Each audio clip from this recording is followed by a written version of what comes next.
놓치면 안 되는 이 시각 핫한 이슈를 픽해드리는 뉴스 앞픽 시작합니다. 앞서 들으신 것처럼 푸틴 러시아 대통령이 우크라이나를 향해 돈바스 지역 전체를 넘기면 전쟁을 중단하겠다고 제안함에 따라 돈바스 지역에 대한 관심이 높아지고 있습니다. 푸틴 대통령이 평화협상 조건으로 내건 돈바스는 과연 어떤 곳일까요?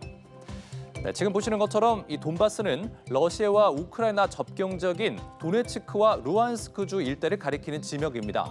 돈바스 지역이 우크라이나와 러시아 간의 기나긴 전쟁 중에 운명적 갈림길에 서게 된 건 바로 이 지리적인 특징 때문인데요. 우크라이나 영토의 약 7%를 차지하는 이곳은 넓은 동유럽 평원 위에 자리 잡고 있어 완만한 구름지로 이루어져 있죠.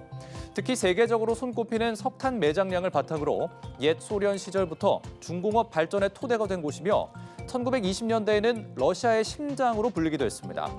과거 옛 소련의 중공업 복합단지로 부상한 동시에 경제적으로는 매력적인 자원 창고였지만 정치 군사적으로는 관리와 통제가 까다로운 일종의 계륵 같은 존재로 여겨져 오기도 했습니다.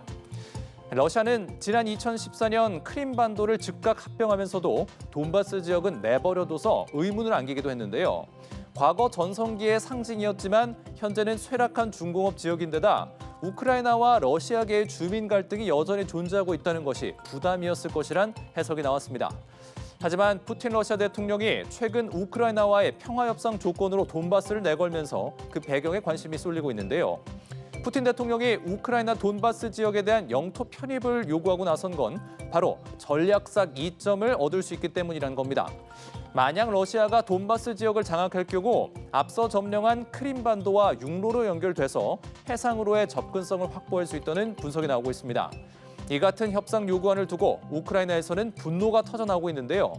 전쟁에서 패한 것도 아닌데 사실상의 항복 요구를 받아들일 이유가 없다는 주장과 함께 레드카펫을 깔아준 트럼프 미국 대통령을 향한 비판도 함께 나오고 있는 것이죠.